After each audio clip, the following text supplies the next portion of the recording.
Hey, welcome back to No Hype Beer Reviews. Unless it's your first time, then welcome. Please consider subscribing. If you do, hit the notification bell, get all the updates. We're going to say for today's video, it's Saturday. On Saturdays, I do Cellar Saturday, where I actually drink something off the shelf. This one was requested by Big Pappy Kane. So I have a few requests coming off of my last Cellar Saturday video, so I'm excited to do them. And if I'm being honest, I actually grabbed a Dogfish Head glass. I was thinking about doing a Dogfish Head beer, and then I saw this one. I said, you know what? No, I'll do this one because Hair of the Dog recently announced that they are closing or closed, probably in the process of closing. So this is Adam. It's a hearty old world ale. It's batch 89. If I wrote it on the side, I must have looked it up at one point. 2013. So I'm thinking this is 9 years old. They don't date. They do these batch numbers. Hearty Old World Ale, bottle conditioned. Hair of the Dog Brewing Company produces bottle conditioned beers which improve with age. We are dedicated to providing the beer lover with new and unusual beer styles. To learn more about, they just say go to the website. Here we go. All right. Adam is made with Northwest hops, organic Pilsner malt, and a variety of specialty grains. The flavors in this beer have been compared to chocolate, smoke, leather, and figs. Brewed in loving memory of Adam, who passed away in 2005. A brewer and a friend, hence the name. This is so old. I must be getting down on these. You might be able to see it. These are so old. It's from the first time I ever wax sealed anything. You see the white? If you don't know this about me, I didn't know how to do it the first time. I just used an old white candle as wax. I didn't get like actual like bottle wax. And then a year later, whatever it was, used proper wax. But anyway, so it's been a while. I mean, yeah, 9 years. 9 years I've had this beer. Oh, made my glass look dirty. And whatever. It is what it is. Great carbonation come on, let's be honest. 9 years in the bottle and there's still that much carbonation. That's amazing. Bottle conditioned. It's, I would say, a slightly darker khaki color head, compact bubbles. It's 10% ABV if I didn't say that. Not a lot of legs, and the lacing sticks around decent amount. It's like a dark cola root beer kind of color. There's some red, but there's a lot of brown, a little bit of black in the dead center. Let's get the aroma. Yeah, this very much, shocker, this very much smells like an aged barley wine. Nothing too bad in terms of, like, at least in the aroma, like overly aged anything. It's not like wet cardboard or anything like that.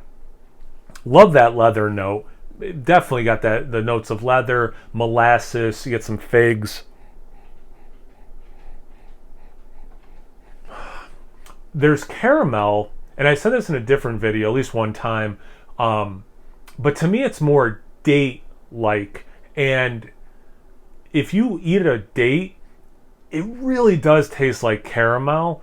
Like I'll use them in smoothies sometimes. Like if I want to make like a Snickers smoothie or whatever, I'll put like, peanut butter powder and dates in there. And do the dates first. Get those with some liquid. Get those nice and ground up first. Blend it up first before you add your other ingredients. Little life hack for you. But anyway, it has caramel to it. But there's like this big overlap with the date is the short version. There's a really nice, just like earthy quality. Because it's got sweetness. It's not savory with things like the molasses. But then you got like, I'll say savory just because I can't think of a better word, that helps balance out some of the sweetness that's there. Then you just have like this other note, this other element, this earthy thing.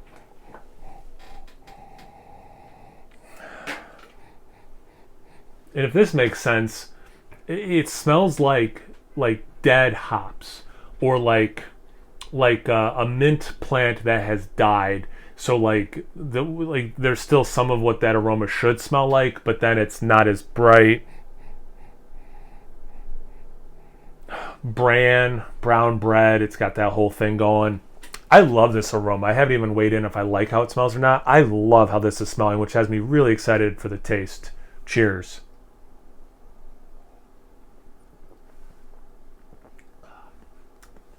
That's held up really well.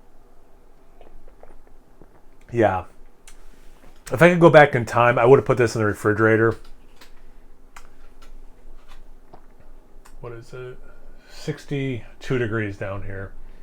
I like this. I would have liked to have started with this even at 55, but maybe even like, because I want to sip on this for a while tonight, and maybe even like the proper fridge. I know it's not the best to review beer, especially beers like this, that cold, but just like then as I'm sipping on it the rest of the evening as it warms up and it changes, just from an experience point of view, that would have been the better way to do it.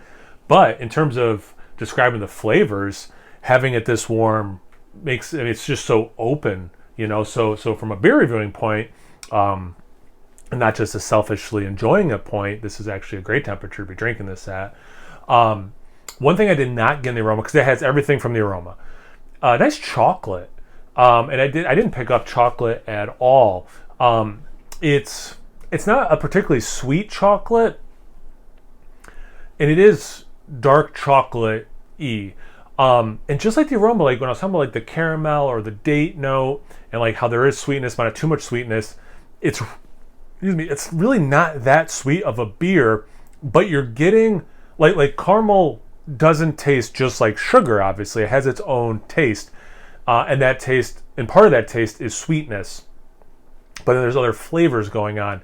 If you took the taste of that burnt sugar, that caramel, and you could take a lot of that sweetness out of it, you have that here. There's some of that molasses, all that stuff for sure. That, again, that leather note I think was just so smart to put on the side of the bottle. It's so true.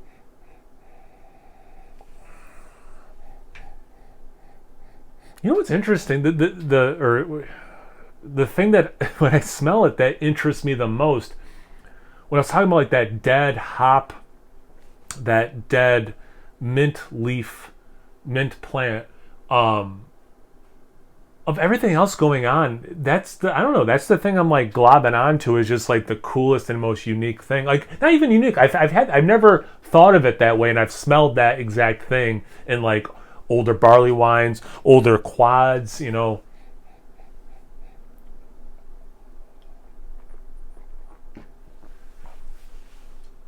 A little bit of tobacco,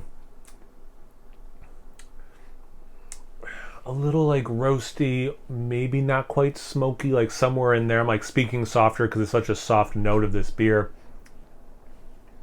Even like a kiss of vanilla, which is cool. So yeah, it's like you have like that chocolate and caramel, but at no point does it taste like a Rolo. So like I was going off on about the caramel, and I guess I did talk about a little bit with the dark chocolate vibe.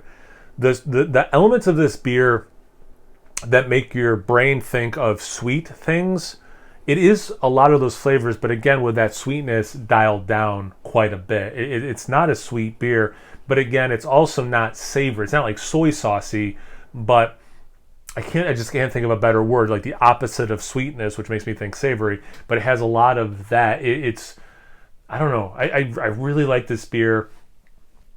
I don't know. I can't say if this is peak or not, but if this beer ever tasted better than it's drinking right now, wow. Because this beer is drinking so good right now. Yeah, this was a great idea. So I appreciate the recommendation, or the request, I should say. But yeah, have you had this beer before? Have you had anything by them? Did you hear anything else about? Because I think, if I remember correctly, Hair of the Dog, they decided not even to try to sell the brewery. I think they're just closing it. But if you have any information about it, anything, everything, comment section below. Let's get a conversation going. Ooh, licorice. Definitely licorice. I lost my train of thought. Comment down below. Once you're done doing that, make sure you check them out on Instagram and Untapped. Snow Height beer reviews of both those places. So always please like, comment, subscribe, and most importantly, imbibe. Cheers, everyone.